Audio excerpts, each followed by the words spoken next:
તો આગળ વાત કરીએ પાટણ વિશે। પાટણમાં બોગસ મતદાનની ઘટના સામે આવી હોવાના અહેવાલ સામે આવી રહ્યા છે। પાટણ 18ના 174 નંબરના બૂથ પર બોગસ મતદાન થયાનું સામે આવ્યું છે, જેમાં સોયબ શેખ નામના મતદાર જ્યારે મતદાન કરવા માટે પહોંચ્યા ત્યારે તેમની જગ્યાએ અન્ય કોઈ મતદાન કરી ગયો હોવાનું જાણવા મળ્યું છે અને તેને લઈને જ કોંગ્રેસ ઉમેદવારના એજન્ટે સમગ્ર બાબતની તપાસ કરવા માટે પ્રિસાઇડિંગ ઓફિસરને લેખિતમાં ફરિયાદ આપી છે।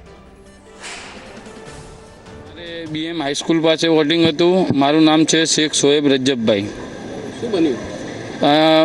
મારી જગ્યાએ કોઈ બીજો વ્યક્તિ ભાઈ વોટિંગ થઈ ગયું, નંબરમાં થોડું ફેરફાર થયો। નંબર ઉપર મને ભાઈએ કીધું કે બીજા ભાઈએ તમારા જગ્યા વોટ આપી દીધેલો છે।